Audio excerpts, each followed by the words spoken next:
میرے ابا کو دنیا سے گئے صرف 4 دن ہوئے تھے، مگر ایسا لگ رہا تھا جیسے برسوں سے میرے سر سے ان کا سایہ اٹھ چکا ہو۔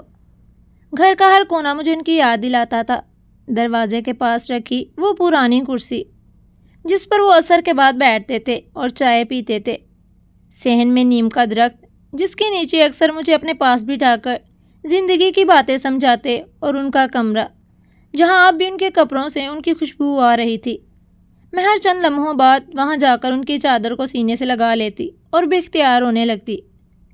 میری ماں برسوں پہلے فوت ہو چکی تھی، اس لیے ابا ہی میری پوری دنیا تھے۔ انہوں نے مجھے کبھی بیٹی نہیں سمجھا تھا، بلکہ بیٹا کہہ کر پکارا، اور ہمیشہ یہی کہتے کہ میری اصل دولت میری بیٹی ہے۔ مگر ان کے جاتے ہی سب کچھ بدل گیا۔ ابا کے انتقال کے بعد بھائی اور بھابھی نازیہ کا رویہ یکسر تبدیل ہو گیا۔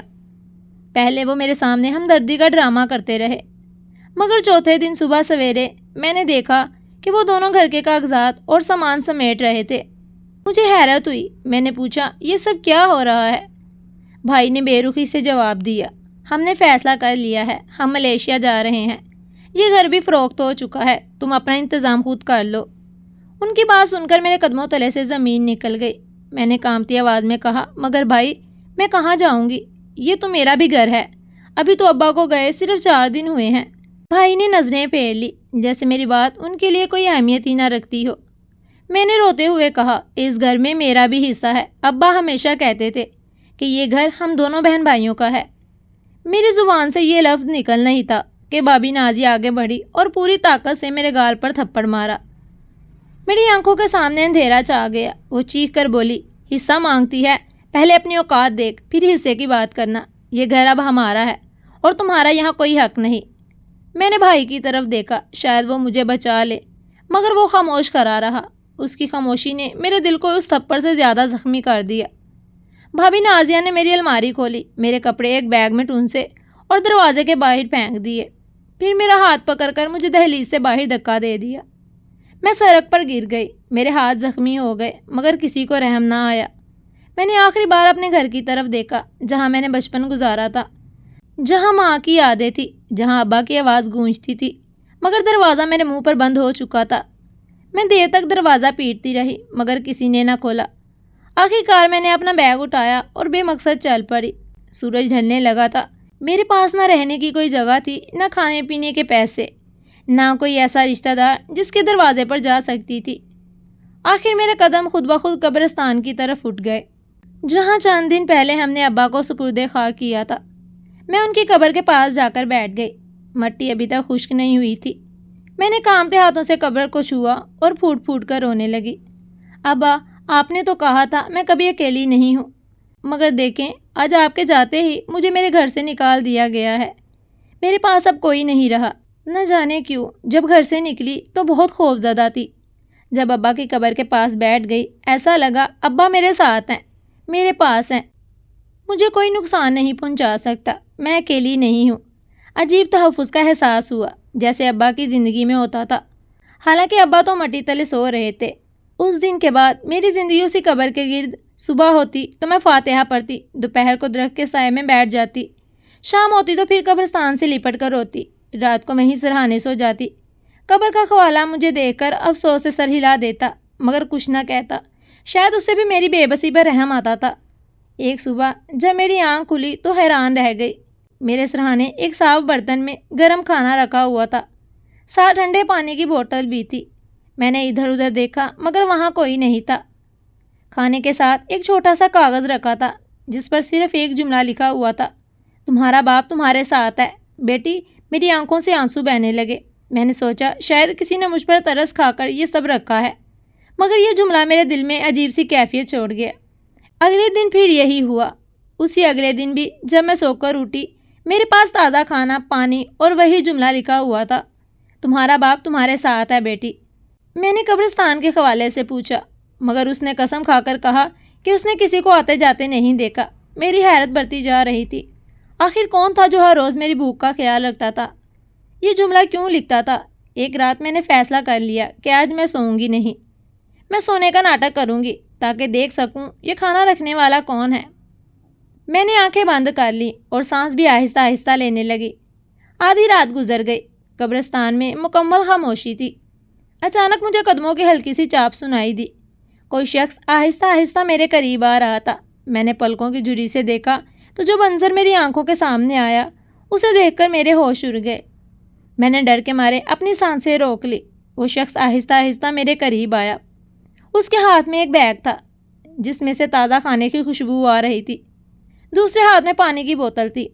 اس نے پہلے بہت احترام سے ابا کی قبر کے پاس کھڑے ہو کر فاتحہ پڑھی، پھر جھک کر قبر کی مٹی کو ہاتھ لگایا اور اپنی آنکھوں سے لگا لیا۔ اس کے بعد اس نے کھانا اور پانی میرے سرہانے رکھ دیا اور جیب سے وہی سفید کاغذ نکال کر اس پر چند لفظ لکھے، پھر اسے میرے سر کے نیچے دبا دیا۔ میں نے ابھی تک آنکھیں بند رکھی تھی مگر دل زور زور سے دھڑک رہا تھا۔ اچانک وہ شخص آہستہ سے بولا، بیٹی اب زیادہ دیر یہاں مت رہنا۔ تمہارے ابا نے مجھے تمہاری حفاظت کی ذمہ داری دی تھی اور میں اپنا وعدہ نبھا رہا ہوں۔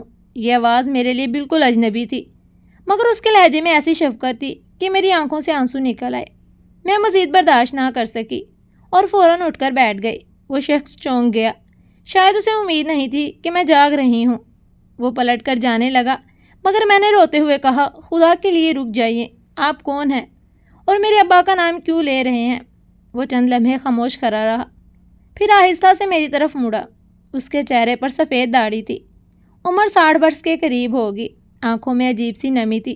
اس نے دھیرے سے کہا، اگر میں تمہیں سب کچھ بتا دوں تو شاید تمہیں یقین نہ آئے۔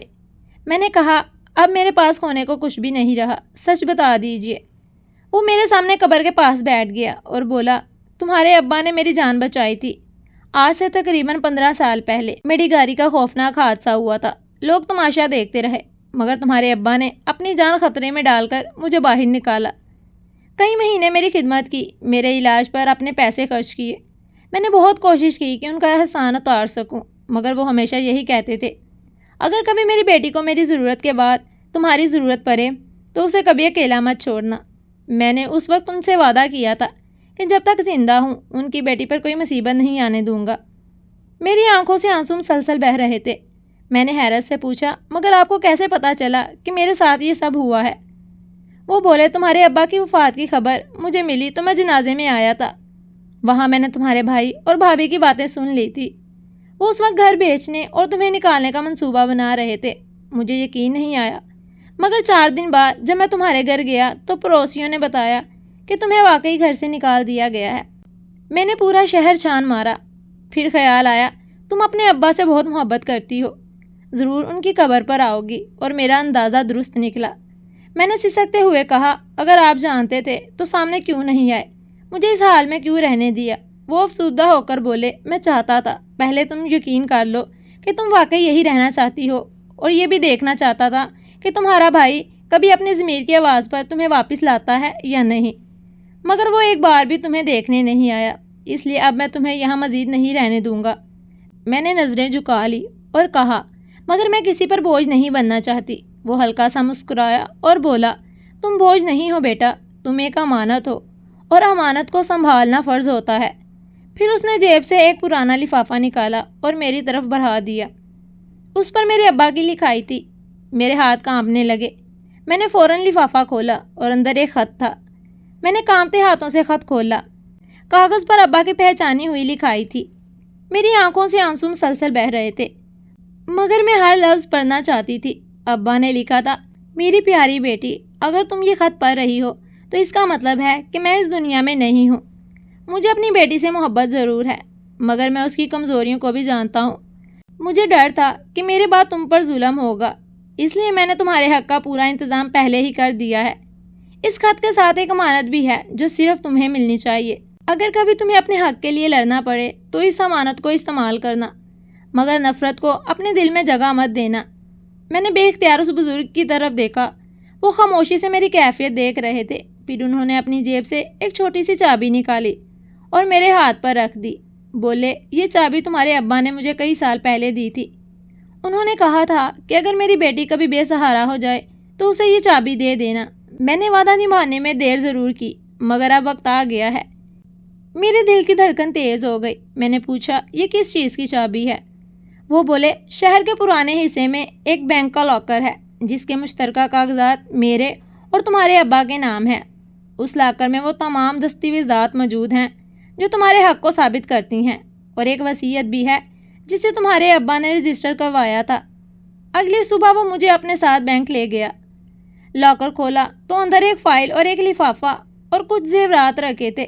فائل میں اصل کاغذات تھے جس پر صاف لکھا تھا کہ مکان کا نصف حصہ میرے نام منتقل کیا جا چکا ہے، مگر اس کی اطلاع ابا نے کسی کو نہیں دی تھی۔ ساتھ ہی رجسٹر وصیت موجود تھی جس میں لکھا تھا کہ اگر ان کی وفات کے بعد کسی نے مجھے گھر سے نکالنے یا میرے حق سے محروم کرنے کی کوشش کی تو اس کے خلاف قانونی کارروائی کی جائے گی۔ میں نے وہ کاغذات سینے سے لگا لیے۔ میری آنکھوں کے سامنے بھائی کا وہ چہرہ گھوم رہا تھا جب اس نے خاموشی سے مجھے گھر سے نکلتے دیکھا تھا۔ مجھے تکلیف ضرور ہوئی تھی، مگر اب خوف ختم ہو چکا تھا۔ اس بزرگ نے کہا، بیٹی، اب رونے کا وقت ختم ہو گیا ہے، اب اپنے حق کے لیے کھڑا ہونے کا وقت ہے۔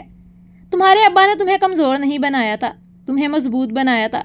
ابا کے دوست کے ساتھ بھائی کے پاس گئی، ابا کی وصیت اور کاغذات دکھائے اور قانونی کارروائی کی دھمکی دی تو بھابھی غصے میں آ گئی، مگر بھائی نے بغیر کسی بحث مباحثے کے گھر بیچ کر میرا حصہ مجھے دیا اور خود بیوی کے ساتھ ملیشیا شفٹ ہو گیا۔ ابا کے دوست نے میرے سر پر دست شفقت رکھا اور مجھے اپنی بہو بنا کر اپنے گھر لے گیا۔ آج میں بہت خوش ہوں۔ اگر ابا نے میرے لیے یہ سب کچھ نہیں کیا ہوتا تو آج نہ جانے میں کس حال میں ہوتی۔ سچ کہتے ہیں، باپ جیسی نعمت کوئی نہیں جس کی موجودگی سے راستوں کا احساس ہوتا ہے۔ میرے ابا تو مرنے کے بعد بھی میرے لیے اتنا کچھ کر گئے تھے۔ اللہ تعالیٰ انہیں جنت الفردوس میں اعلیٰ مقام عطا فرمائے، آمین۔ آپ کو ہماری آج کی کہانی کیسی لگی؟ کمنٹ سیکشن میں لازمی بتائیں، اور اگر سٹوری اچھی لگی ہو تو ویڈیو کو لائک اور چینل کو سبسکرائب ضرور کریں اور اسے اپنے دوستوں کے ساتھ ضرور شیئر کریں۔ آپ سے ملاقات ہوگی ایک نئی اور دلچسپ سٹوری کے ساتھ۔ تب تک کے لیے اپنا خیال رکھیں۔ اللہ حافظ۔